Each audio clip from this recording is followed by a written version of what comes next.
عمو ساعدني. جايك يا عمو، جايك، لا تخاف، جايك جايك. عجب أنا جايك.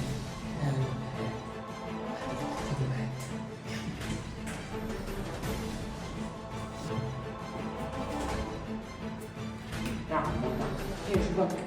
شوفي يلا، لا تخاف أنا معك. خير شو في؟ مين انت؟ شو بدك انت؟ ترى هون هذا الصغير كان عم يصير تحت، صحي لي قال لي ساعدني، والله هيك سبحانه وتعالى هيك بصدفة ما مرت على الطريق وسمعته عم بيصير. لا تسمحي لي فوت احكي معك كلمتين؟ يلا تفضل. لا تخاف لا تخاف حبيبي، لا تخاف، تفضل لا تخاف. مرحبا أنسي. مين حضرتك؟ يعني محامي دفاع؟ يعني ولد صاحب المركون بتجي بتحشر حالك وبتحشر امك؟ شو دخلك انت؟ لا ما حشرت انت يا أنسي يا محترمة، بس الإنسانية فوق كل شيء. لما أشوف ولد عم يستنجد فيني ما فيني أتركه عم يستنجد، لازم ساعده. مين هي بتكون؟ شو بتكلفها؟ شكلها مو أمك، لأنه مستحيل تكون أمك. انت شو دخلك؟ شو دخلك؟ مين انا ام مين نكون؟ شو عرفك في الموضوع؟ لو سمحت تفضل اطلع.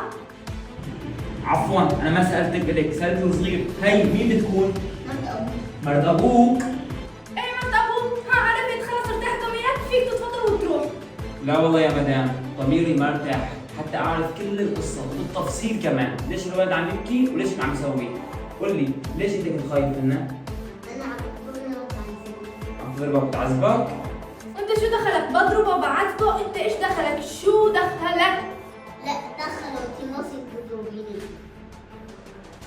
لك انت ما تستحي على حالك، ما تستحي على حالك، لك اعتبريه مثل ابنك، اعتبريه مثل ابنك، لك انت صح مرت ابوه وصح بقولوا مرت الاب ظالمه لو شو ما صار، بس اعتبريه مثل ابنك، هذا ولد صغير، ولد صغير يتيم، يتيم. انا بضربه لاني بستاهل كثير بعذبني. تعال لهون، تعال. ما بدي أجي عندك. تعال لهون، تعال لهون. انت بتضربيه كمان، بتضربيه، انت لا تستحي قدامي بتضربيه، لك شو هذا؟ انت شو مصنوعه؟ لك انت شو هالقلب اللي عندك؟ ما عندك رحمه ابدا. انا بدي اخذه معي، بدي اربيه، انا بدي اعتني فيه، بدي اطلعه احسن محامي مشان يعاقب الناس اللي مثلك امثالك يا انسي. خدها احسن لي، تضرب منك لإلها وخلصني منها. فو على هيك ناس يا عيب شو، بس ما عاد في رحمه ولا شفقه ولا عاد في خوف من الله، يا ويلك من عقاب الله. بس لو كنتي معتنيه فيه كان الله هذا شفع لك يوم من الايام، ربيتي يتيم. بس يا عيب شو، بس امشي يا عمو امشي رح ربيك احسن ترباي ورح طلعك احسن محامي كمان باذن الله. امشي يا عمو امشي. واخيرا خلصت منها والله. بس جوزي بقول له هرب هذا الشيطان وخلصنا وخلص الشغله.